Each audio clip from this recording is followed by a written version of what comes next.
असमय लगातार बारिश, इससे मालदा में बोरो चावल को भारी नुकसान हो रहा है।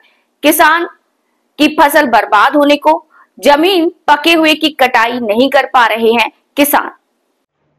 किसान अपनी जमीन से पके हुए चावल की कटाई नहीं कर पा रहे हैं। पिछले एक सप्ताह से मालदा में हल्की बारिश हो रही है।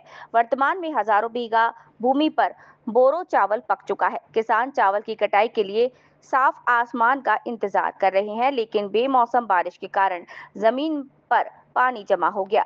कई खेतों में चावल के पौधे गिर गए। अब भी जिन लोगों ने चावल की कटाई कर ली है, वे उसे जमीन से नहीं उठा पा रहे हैं। कई लोगों ने चावल की कटाई के लिए मजदूरों को काम पर रखा है, लेकिन बारिश के कारण उन्हें समस्याओं का सामना करना पड़ रहा है। कुल मिलाकर मालदा के चावल किसान भारी वित्तीय संकट का सामना कर रहे हैं। इन्हें डर है कि यदि धूप की स्थिति तुरंत बहाल नहीं हुई तो चावल की फसल को नुकसान और बढ़ जाएगा। कई किसानों ने अपनी फसल उगाने के लिए बैंकों से ऋण लिया। अब उन्हें डर है कि अगर उन्हें अपनी फसलों का सही दाम नहीं मिला तो उनकी समस्याएं और बढ़ जाएंगी। কি ক্ষতি হলো ধানের?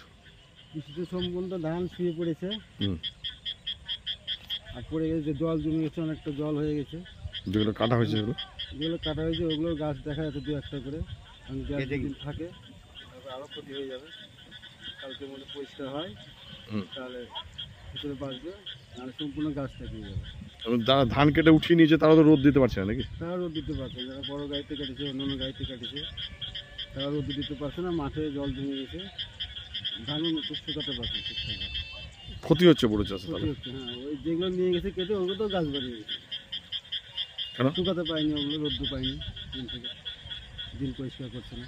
মানে এই চাষে একটা রোদ্দু দিতে হয় নাকি? হ্যাঁ, এই চাষে রোদ্দু দরকার। কালকে রোদ্দু হলে খুবই ভালো, আর না হলে ধান পুরোটাই জাগিয়ে যাবে। ক্ষতি এবার ভালোই, ক্ষতি ভালো হয়েছে। আরও তো ধান সব সম্পূর্ণ ধান এখন আছে মাঠে, ধান এখন এরকমই অবস্থা, সব জমিতে জল জমে গেছে। মাঠে ধান পড়ে আছে, মাঠে ধান এখন পড়ে আছে। উপায় এখন দিন পরিষ্কার না হলে কিছু করে না, নাহলে সব অনেক ধান ডুবে যাবে, এখন কাটতেই পারবে না, এরকম অবস্থা হয়ে গেছে। নাম বলে দাও। অসীম হালদার। বৃষ্টিতে এই ধানের কেমন ক্ষতি করলো? বৃষ্টিতে ধানের ক্ষতি করলো মানে শুয়ে গেল ধান, আর যেগুলো ধান কাটা পড়েছে সেই ধান তো অনেকটা গেজে গিয়েছে। কীরকম গেজে গিয়েছে? এখন পাইটরা তো সব চললো নিজের বাড়িতে।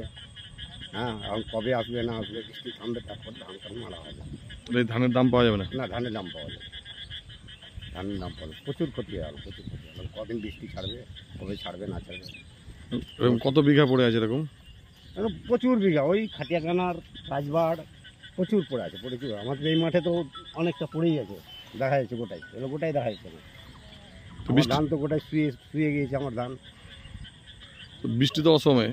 হ্যাঁ, অসময় বৃষ্টি দিয়ে দিল, এরকম টাইমে দিল বৃষ্টি, মানে শেষ করে দিল, সর্বনাশ করে দিল। তো ক্ষতি কেমন হলো? ক্ষতি ভালো হয়েছে, ভালো ক্ষতি হয়েছে, ভালো ক্ষতি। এখন ধান কাটা মুশকিল, জল হয়ে গেছে, কাটা মুশকিল। যেগুলো কাটা পড়েছে সেগুলো গেজে যাচ্ছে। খরচ উঠবে না? খরচ উঠবে না, অনেক খরচা করেছি, খরচ উঠবে না। কি নাম? মদন রায়। বৃষ্টিতে কি ক্ষতি হলো ধানের? ক্ষতি কি, 24 ঘন্টা থাকলে গাছ বেড়ে যাবে, সবটাই তো প্রায় গাছ বের হয়ে যাবে। টলি ঢুকার রাস্তা কোনো নাই, গাড়ি ঢুকার কোনো রাস্তা নাই। হ্যাঁ, পুরোটা আমাদেরও কাটা নষ্ট হয়ে গেল। 5 দিন ধরে ধান কাটছি, এটাও সব হয়ে গেল। এতে গাড়ি ঢুকবে না, গাছ হয়ে যাবে, সব সম্পূর্ণটাই গাছ বের হয়ে যাবে। লস তাহলে? পুরাই লস আমাদের। আমরা লেবার বাইরে থেকে এসে আবার ভাড়া দিয়ে যাচ্ছি, আবার 5 দিন পরে ডাকছে কি দিন ভালো করলে আসো। মালিকেরও তো লস? হ্যাঁ, মালিকের? হ্যাঁ, মালিকের লস।